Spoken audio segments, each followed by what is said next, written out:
자, 누구나 내 집 마련을 꿈꾸는 건 당연한 얘기겠죠. 그런데 국토부에서 통계 조사 결과를 발표했습니다. 서울에서 집을 사려면 몇 년이 걸릴까요? 결과가 나왔습니다. 13.9라는 수치가 어떤 걸 의미하냐면요. 1년 동안 받는 연봉을 한 푼도 안 쓰고 정말 숨만 쉬고 살면서 14년을 모아야 집을 살 수 있다는 통계 결과입니다. 자, 국토교통부의 2024 주거실태조사에서 연소득 대비 주택가격 비율을 공개를 한 건데요. 집값을 내 연봉으로 과연 몇 번을 채워야 집을 살 수 있는가? 이걸 수치로 보여준 셈입니다. 자, 그렇게 보면 지난 2023년보다 2024년 그 다음 해, 그러니까 지난해 집 사기가 더 어려워졌다는 의미입니다. 그러면 누가 집을 사는 걸까요? 나만 집이 없고 남들은 다 집이 있는 것 같은 느낌 혹시 가지셨습니까? 조사 결과를 보니까요. 국민 10명 가운데 6명은 집을 갖고 있다는 통계가 나왔습니다. 그런데 아까 말씀드린 것처럼 월급만 모아서는 14년을 숨만 쉬고 살아야 모을 수 있는 돈의 가격인데 그럼 어떻게 집을 샀을까요, 이들은? 바로 대출을 끼고 사야만 한다는 겁니다. 월급과 연봉을 모아서는 집을 살 수가 없죠. 그러니까 다들 대출을 끼고 집을 사고 있다고 해석이 가능할 겁니다. 그런데 이렇게 대출 없이는 집 사기가 현실적으로 불가능한 상황에서 지금 현재 정부는 어떻죠? 대출을 강력하게 규제를 하고 있죠. 그런데 은행권에서는요, 요즘 이상한 현상이 일어났습니다. 바로 금리 역전 현상인데요. 대출을 잘 갚고 이자를 꼬박꼬박 잘 내서 신용 점수를 잘 관리해왔던 고신용자가 오히려 저신용자보다 높은 금리를 내야 하는 상황이 펼쳐진 겁니다. 정말 이례적인 상황인데요. 이게 왜 그럴까요? 바로 이재명 대통령의 이 발언 때문이라는 분석이 나오고 있습니다. 최저신용자 보증부대출 이거 이자 얼마예요? 15.9%입니다. 이거는 너무 잔인하지 않아요? 금융이라고 하는 게 기본적으로 이제 고신용자는 저이자로 고액을 장기로 빌려주잖아요. 그리고 저신용자는 고리로 소액을 단기로 빌려주잖아요. 죽을 지경이죠, 이게.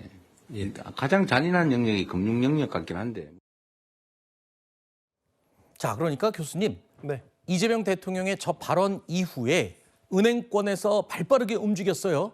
네. 그래서 고신용자의 금리를 올렸습니다. 결국에는 저신용자보다 더 높은 금리를 내는 상황이 지금 펼쳐지고 있는 건데 이건 이례적인 거 아닌가요? 매우 이례적. 매우 이례적이죠. 네. 우리가 이제 은행이 대출 이자를 책정하는 방법은 신용도가 높고 낮음에 따라서 위험 프리미엄이라는 걸 이제 가산해서 결정을 하거든요. 네. 당연히 상환 능력이 있는 고신용자에 대한 대출 금리는 상대적으로 낮죠.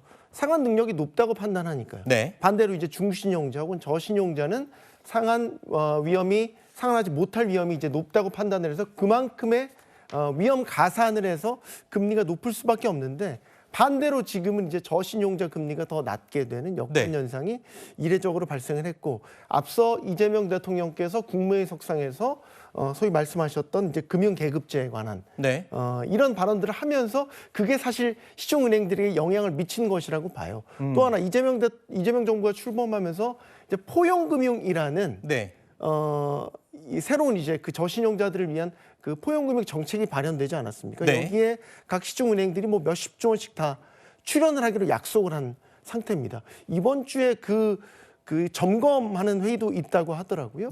이런 지금 만들어진 상황들이 은행들로 하여금 이례적으로 저신용자의 금리를 낮추게 되는 현상까지 나타나게 됐다고 봅니다. 물론 이재명 대통령의 그 발언은 일리가 있습니다. 또 힘든 분들을 배려하는 차원의 의미는 충분히 공감합니다만 꼬박꼬박 빚을 다 갚으면서 대출 이자 내왔던 고신용자, 신용점수 관리는 저 같은 봉급쟁이들한테는 굉장히 중요한 부분이거든요.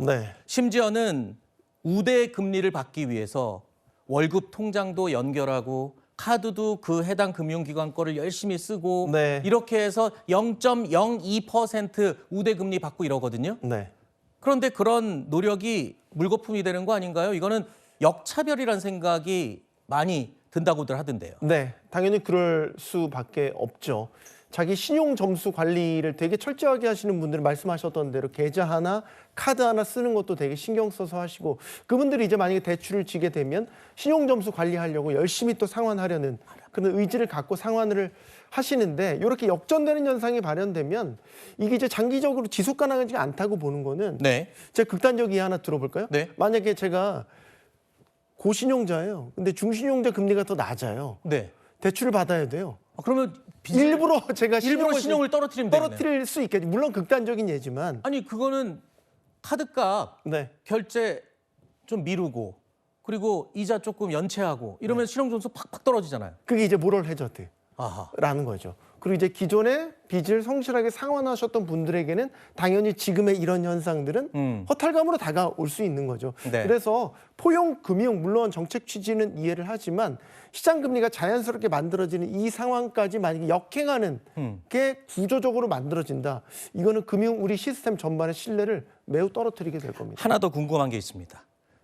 자, 은행들이 그동안 이자로 지나친 이 수익을 많이 내고 있다라는 지적은 대통령도 언급한 부분이 있거든요. 네. 그렇다면 지금 쉽게 얘기하면 고신용자들의 돈을 저신용자들에게 메꿔주는 셈인데 네.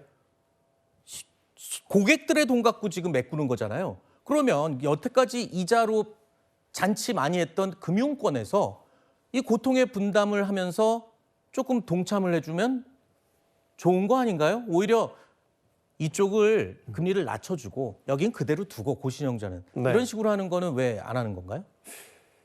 은행도 소위 말해서 자기 주주들에게 수익을 배분을 해줘야 될 의무가 있는 거고 네. 결코 손해보는 짓을 안 할 겁니다. 안 하려는 경향들이 분명히 강하게 있죠. 네. 그래서 지금은 기금도 출연을 하고 정부 정책에 호응도 하고 하지만 이 상황이 계속해서 길어진다면 결국 은행들도 선택을 할 겁니다. 결국 자기 밥그릇에서 손 안 대게끔 만들 그렇겠죠. 거거든요. 저는 그럼 두 가지 정도 행태로 나타날 수 있다고 봐요. 아까 말씀하셨던 고신용자에 대한 우대금리라든지 혜택을 좀 줄이는 방향으로 갈 수 있겠죠. 네. 또 하나는 저는 이게 더 안 좋다고 보는데 중저신용자들의 대출 자체에 대해서 굉장히 줄여버리지 않을까라는 걱정을 아하, 하게 돼요. 대출 자체를 금리를 낮춰도 예를 들어서 대출 심사를 되게 강화를 해서 대출 자체가 나가지 않는 경우를 많이 만들어버리는 거죠. 그래서 금리 역전 현상이 결코 지속 가능하지 않다라고 보는 게 금융 시스템의 신뢰가 이런 데서 깨질 수 있다는 겁니다. 그렇죠. 그 말대로 일시적인 현상이라면 다행이겠지만 지금 신용 관리를 잘 해왔던 사람 입장에서는 굉장히 언짢은 그런 상황이 펼쳐지고 있는 겁니다. 자, 이렇게 부동산 대출은 규제를 하고 있죠. 하지만 정부와 여당은 주식시장은 지금 적극 권장을 하고 있습니다. 자, 그러면서 대통령이 또 이런 말을 했죠. 장기 투자자들에 대해서 세금 혜택을 주는 방안을 마련하라고 지시를 했습니다. 자, 그런데 정작 하위 80%의 개미 투자자들의 경우는요. 연간 배당 소득이 1인당 8만 원 정도의 수준입니다. 그러니까 대부분 세금을 낼 만큼의 배당 자체가 없는 겁니다. 그래서 세금을 아예 내지 않고 있기 때문에 깎아줄 세금도 없는 거죠. 그렇다면 받을 혜택도 없다는 소리인데 도대체 누구의 세금을 깎아준다는 거냐라는 네. 말이 지금 나왔습니다. 그러면 그렇죠. 세제 혜택을 주고 혜택을 줘라. 개미 투자자들, 장기 투자자들한테. 근데 장기 투자자들은 세금을 아예 안 내고 있거든요, 지금. 네. 배당이 너무 없어서.